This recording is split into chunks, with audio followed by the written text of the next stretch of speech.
Hi, I'm Randall from Randall's ESO Cyber Listening Lab, providing tips on language learning, culture, and human development. And I'm really excited to be on this broadcast today. And one of the things that certainly we're trying to emphasize is outreach, human connection with anyone that we meet. And one of the things I think who we are, what we do, and how we engage with people, I think is deeply connected to the traditions of our culture, of our local communities, of our beliefs. And I think such practices are really at the core of who we are. That said, I think we have a tendency to see the world through the prism of our own understanding. We often miss out on the cultural richness of so many people out there in the world. However, I think that as we begin to broaden our understanding through empathy, through connection, through understanding, I think humanity in general can greatly benefit. One of the things that right now, during April and May of 2021, Muslims from around the world are celebrating and observing Ramadan. And on the episode today, we do have guests from Tunisia, a predominantly Muslim country. She's going to be speaking on her experiences, as well as a guest from the United States and talking about how her faith has provided opportunities to connect, to open doors of understanding, and I'm happy to bring on my guest today. So let me bring on my guest. Welcome to the episode for today.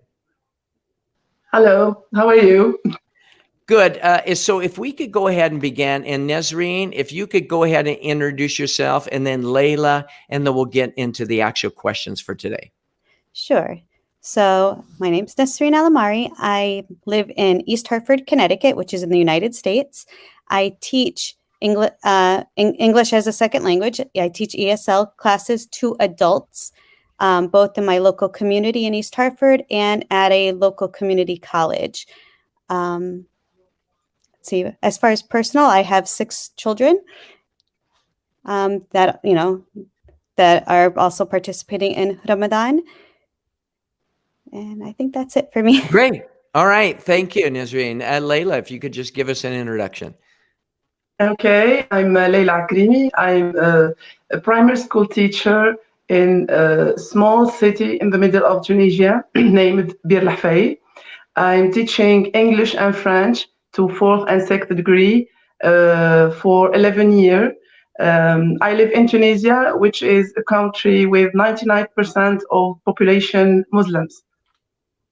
All right. Well, thank you very much for sharing that introduction.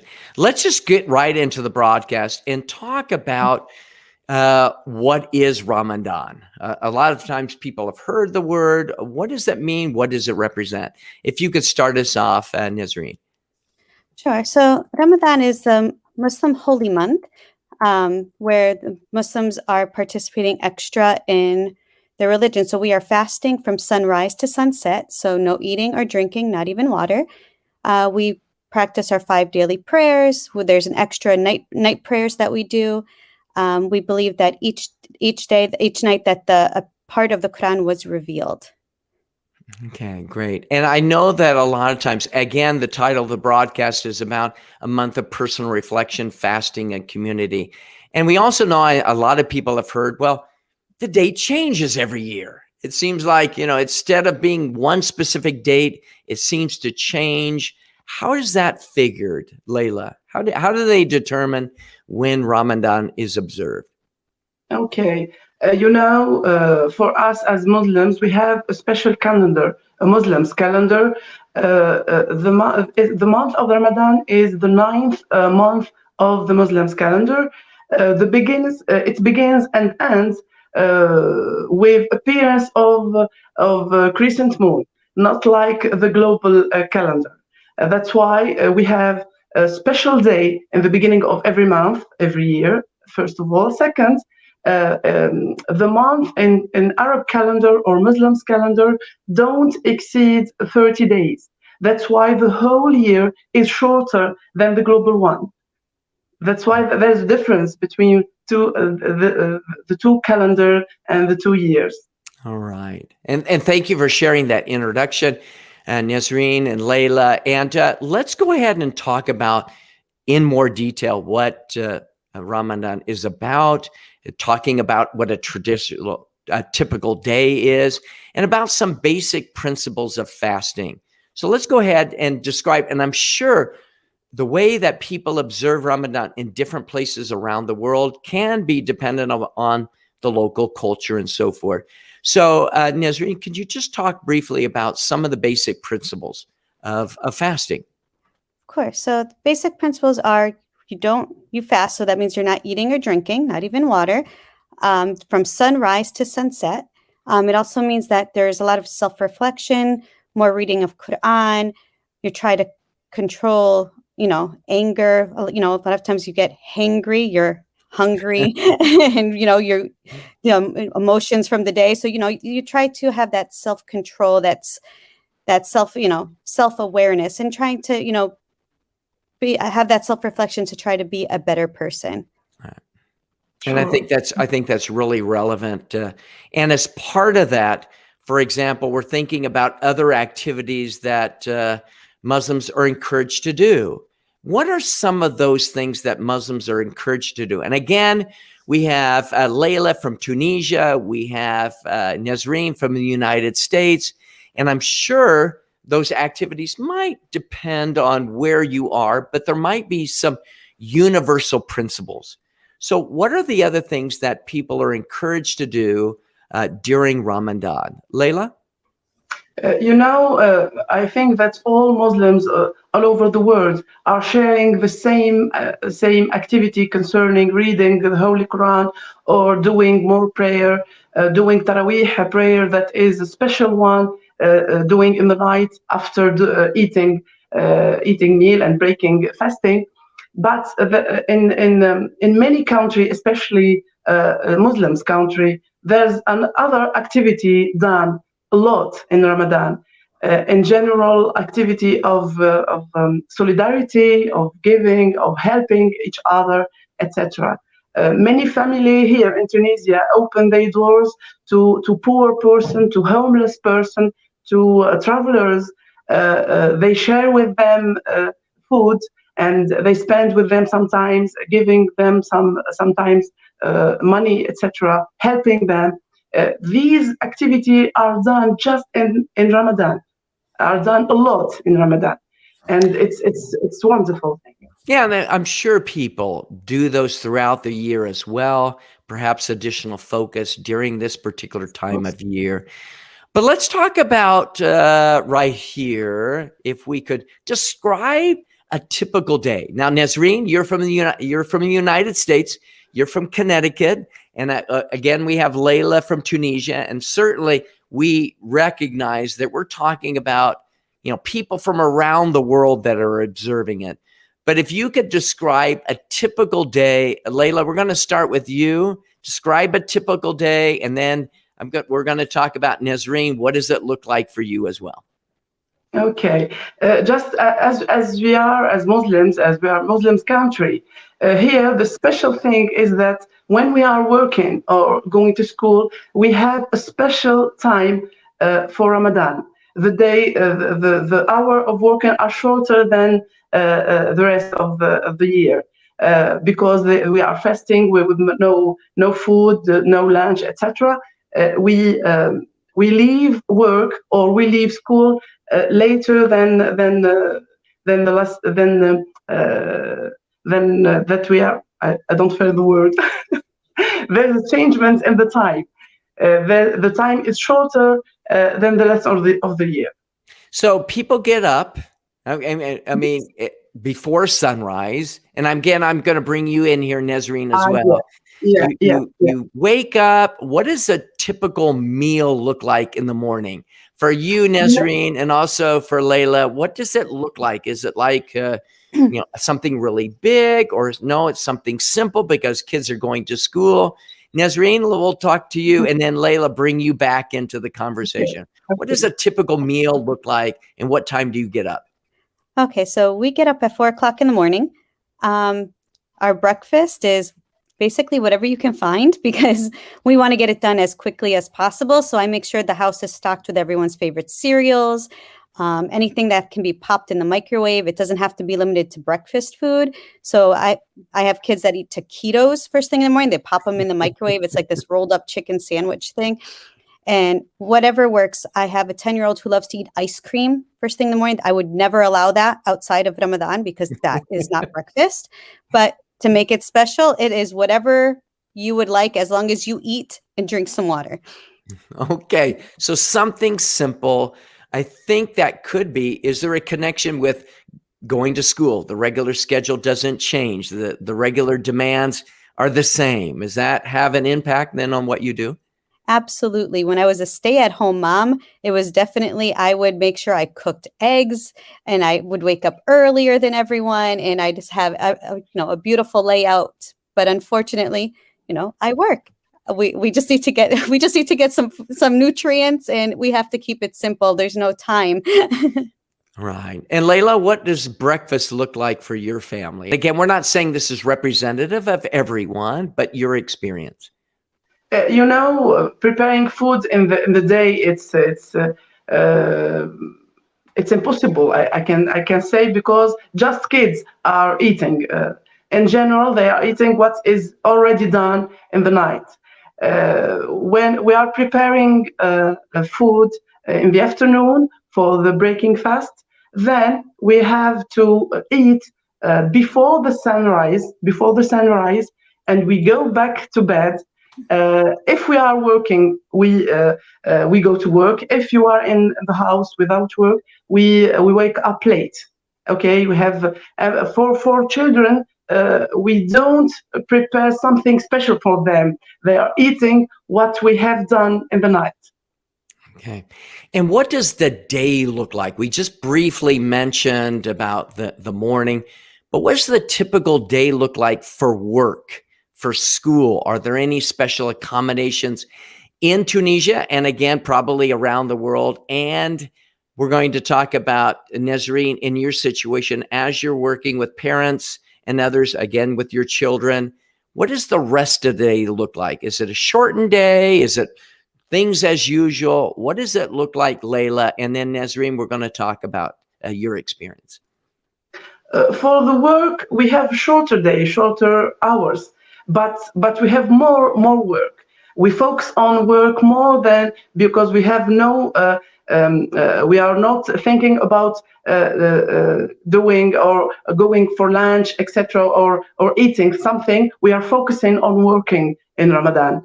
Just we have a shorter hour of work in this month. Okay. All right. Does anything change with well, you mentioned, how about restaurants? Or, well, what do restaurants do during that particular time of Ramadan? Yes. In Tunisia, most of restaurants are closing during the day, but some of them are preparing a meal for poor person for free during the Ramadan. That's really good to know. Do the restaurants open up after sunset? Yes. In the afternoon, they are preparing meals and they are opening their doors in the sunset time.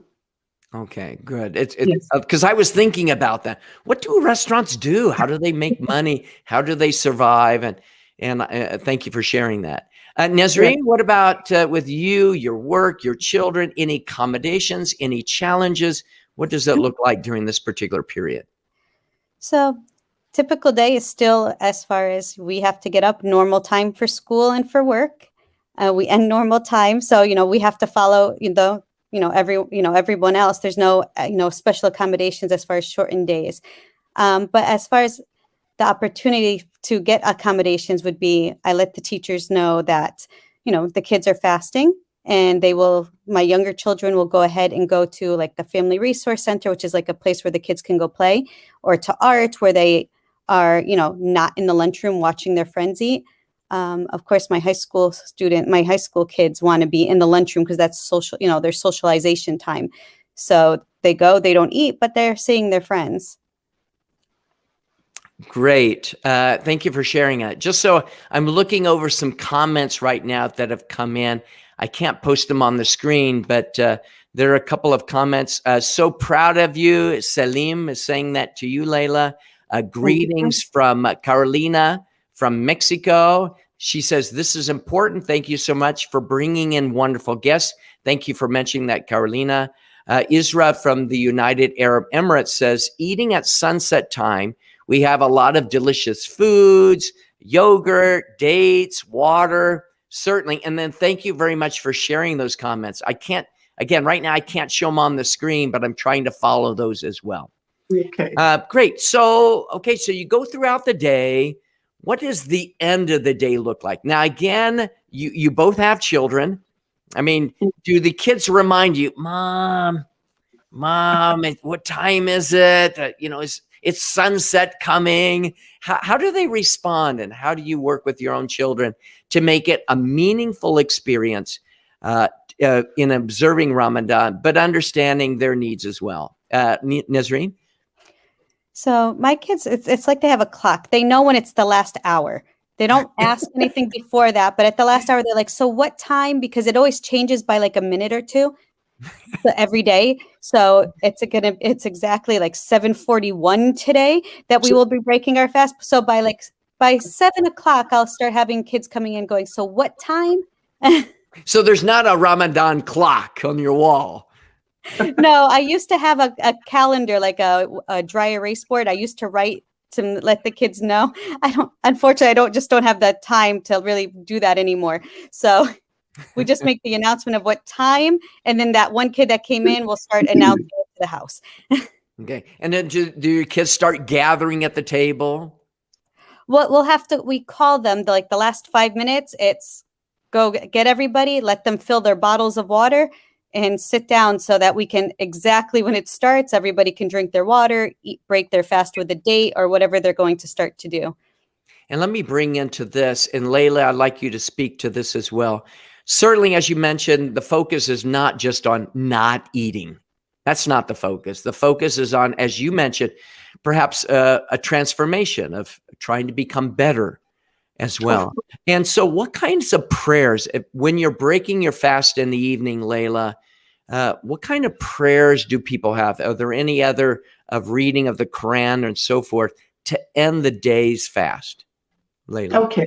Of course, in the Ramadan, we have a special prayer that's called Tarawih.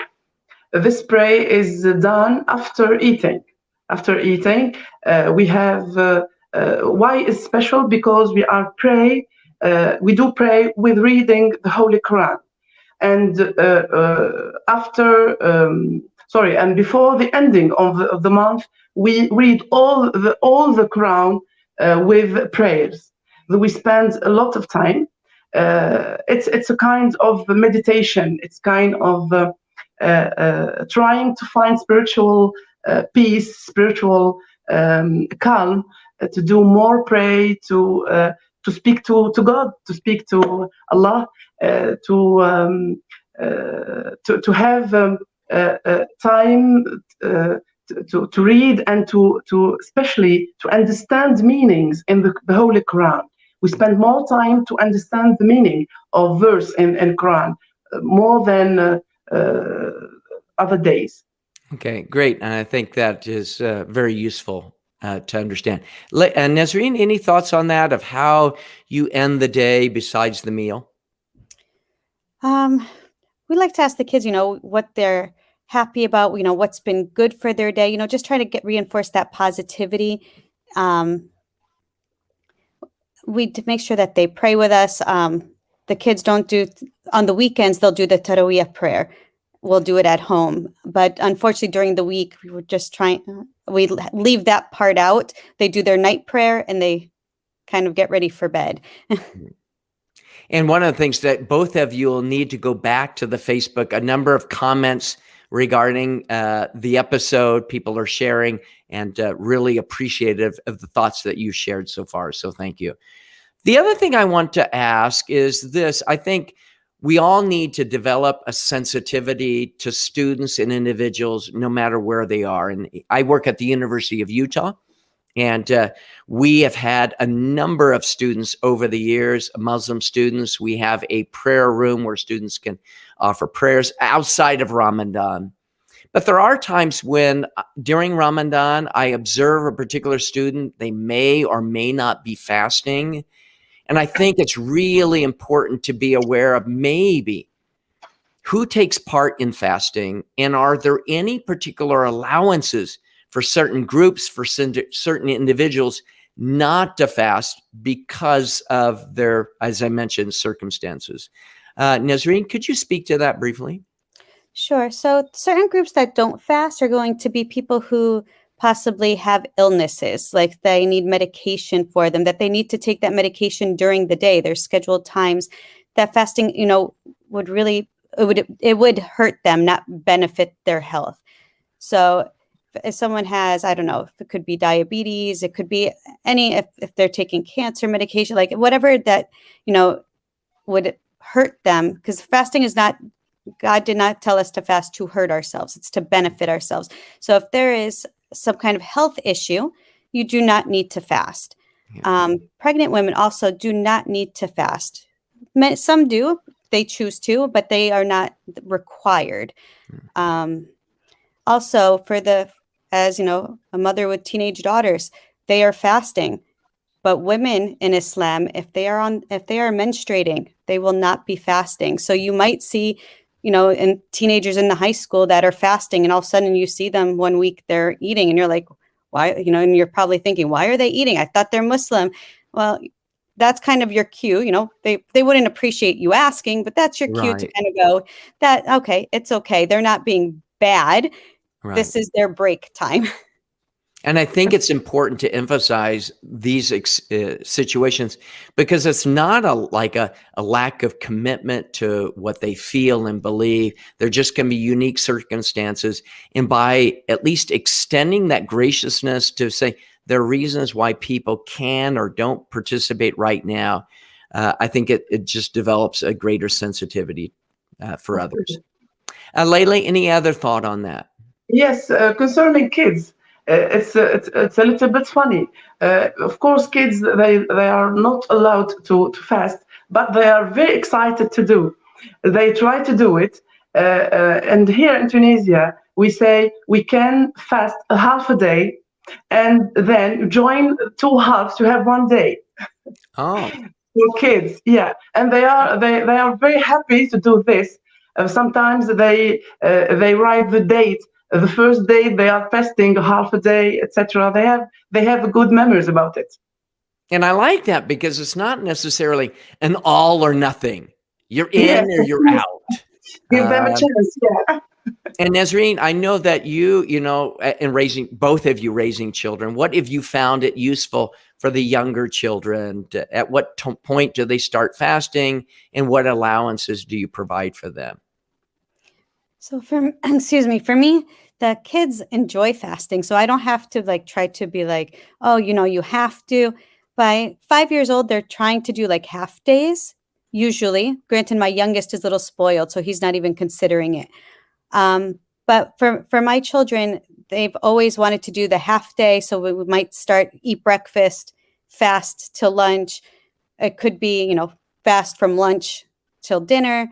By 7, my kids have been fasting all day because they want to. They haven't given me any hard time. So I haven't had to say, you don't need to fast or anything. They've kind of practiced it for a couple of years, right, and everyone is doing it. And because their brothers and sisters are doing it, it's just an automatic, I need to be part of this. And that, I think, is really useful. And what about certain situations where someone is fasting and they just forget for a moment? They actually take a drink of water. They just weren't paying attention or whatever. How do you reconcile that? What do you do in that particular case, Layla? You can, in this case, you can fast another day after Ramadan. If you by mistake you drink a lot of water, or you eat something, you can keep fasting that day, and then after Ramadan you fast just one day I don't know, I can't find the word. To cover No, yourself. certainly. Yes, to cover. Yeah, thank you. What did Thank you say, you. Nazreen?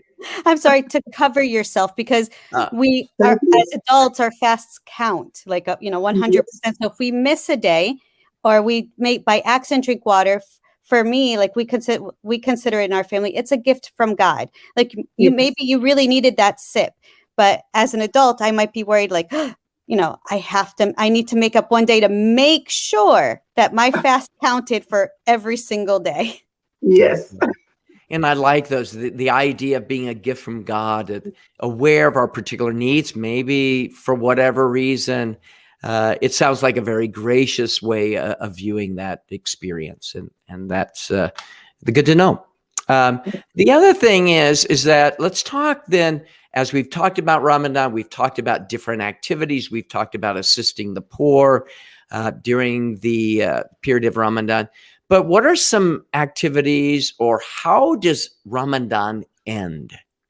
So how do you close out Ramadan, and what does that look like? Nazreen and then Layla. So to close out Ramadan, the last few days, we'll make sure to get out to the store to go buy new, we call them Eid outfits.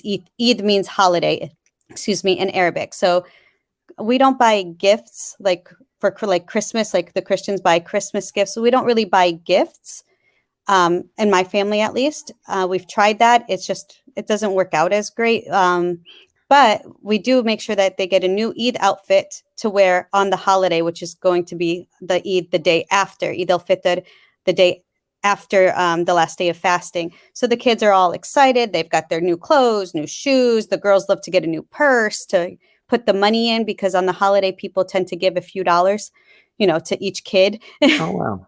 I believe it's a culture thing. I don't know if they do it in Tunisia, yeah. Layla, The same. but Yeah. the kids get to pocket that money into the boys into their pockets and the girls into their purses. So it's very exciting to get a new purse.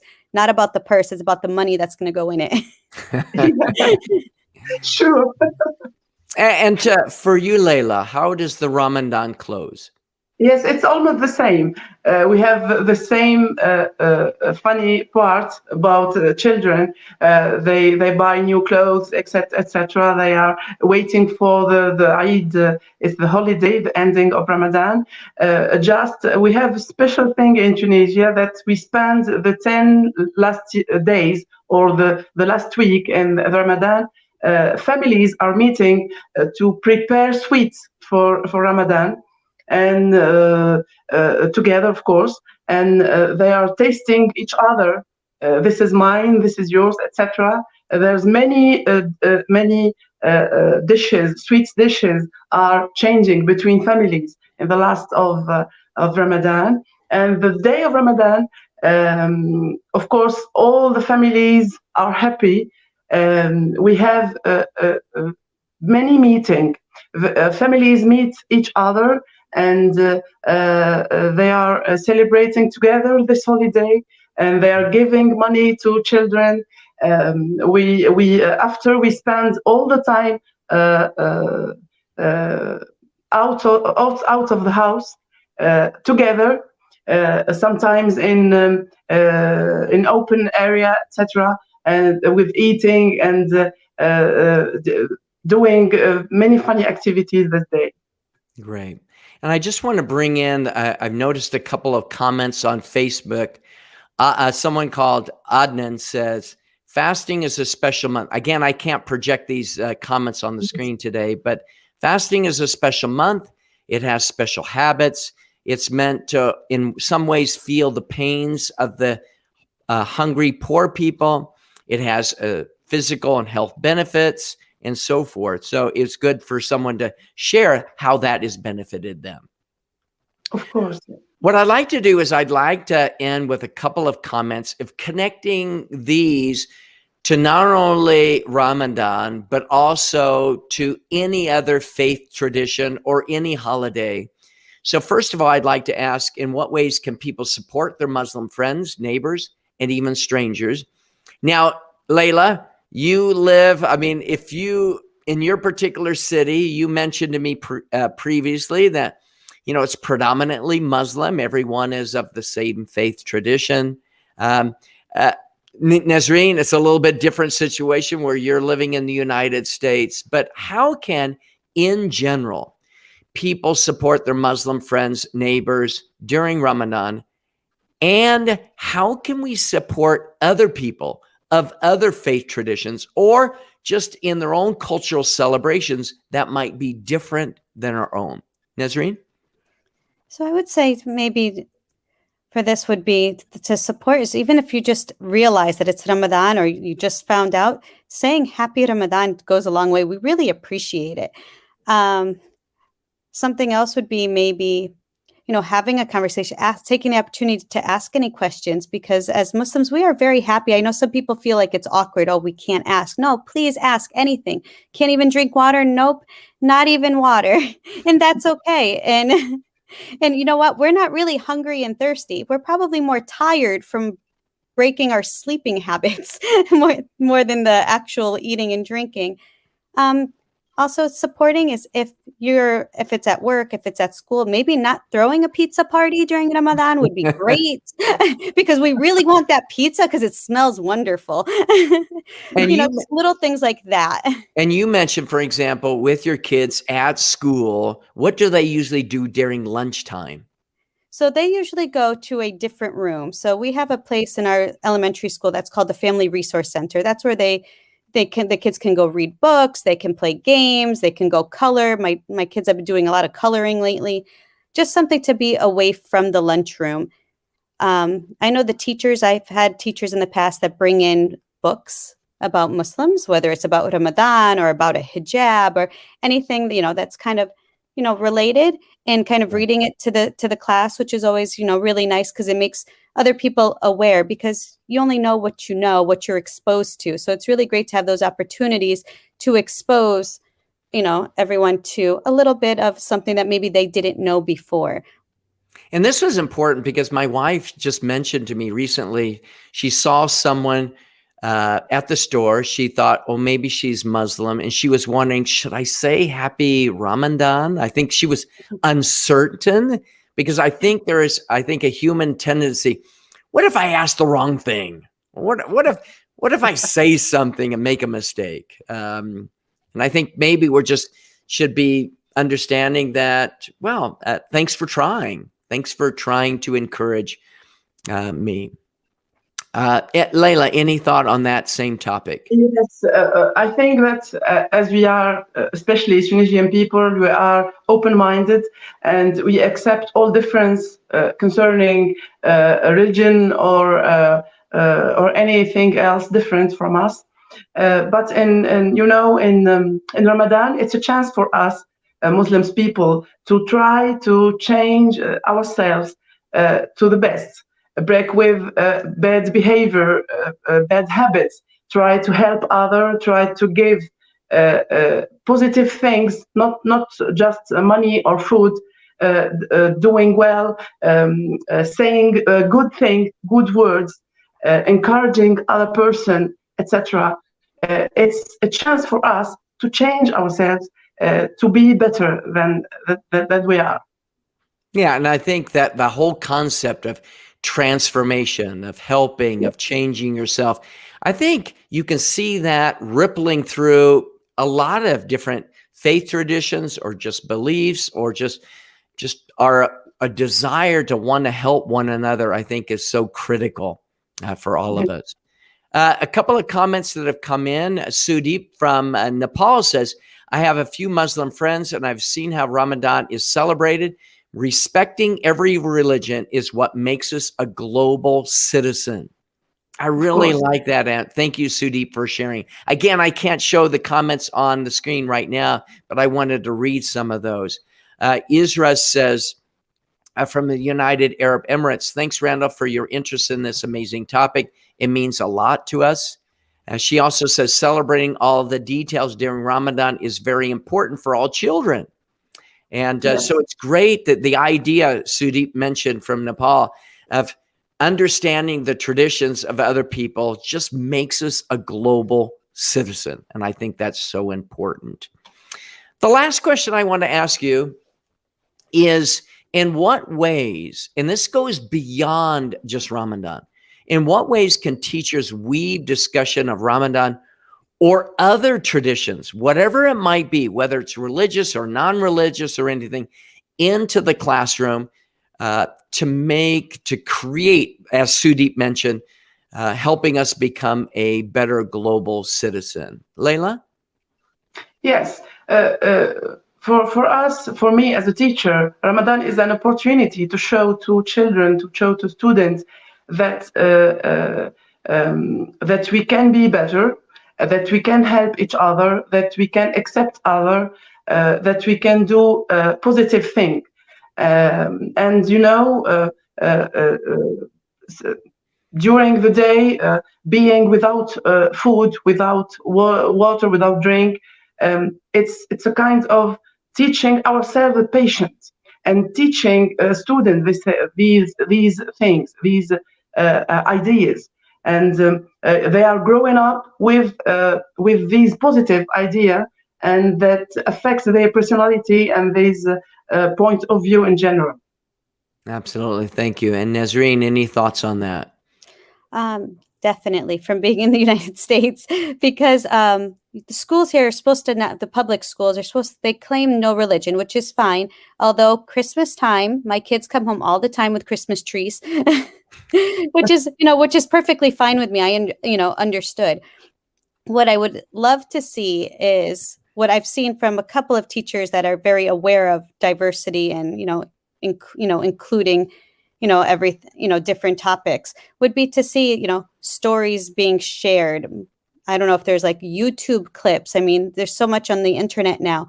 Even the coloring of like a happy Ramadan, coloring sheet, or lanterns, which is not a religion thing. I believe it's more of an Egypt culture thing, but oftentimes lanterns are associated with Ramadan. Anything that would, kind of just bring in a little bit of awareness, because even though the public schools they claim no religion, like I said, the Christmas trees and the Easter bunnies come home all the time, every year, which is, like I said, perfectly fine. But it'd be great to have, a little bit of other cultures, not even just Ramadan. For India, their holidays, they also have, the Festival of Light, anything like that, to come home to make the children aware of other cultures, other, things that are celebrated. Also educates the adults that, oh, I didn't know about this. And I think what we're saying is the idea of becoming aware of these traditions goes far beyond Ramadan. Certainly, that is one example. I think it's very relevant right now. But one of the thoughts as I was thinking about this, learning about others often broadens our understanding, right? Illuminates our curiosity, expands our empathy. And that idea of just learning about other people, I think, can really be a key to just developing, as I mentioned, human connection, rather than engendering stereotypes about others. We see people, how they really are, what makes them who they are. And I think those are really key points. Yes. So I just want to thank both of you so much for joining the episode today, talking about Ramadan, about, again, personal reflection, fasting, and community. I think it's a really relevant topic because everyone wants to learn. Everyone wants to expand their knowledge about others. And I appreciate both of you of sharing your experiences from Tunisia and also from the United States. And I want to thank all of the guests as well, those that were joining us through Facebook to be a part of our conversation. So Nazreen and Leah, thank you so much for joining me today. Thank you. Thanks a lot. Well, once again, thank you very much, everyone, for joining the broadcast. Certainly an interesting topic on Ramadan. As our guest mentioned, certainly the topic of Ramadan goes far beyond their own particular experiences. But no matter what cultural tradition we're looking at, again, I think understanding other people can help us develop, broader connection with people, helps us understand who people really are. I want to thank you very much for joining the broadcast today. I wish you a wonderful day and an even better tomorrow. Thank you.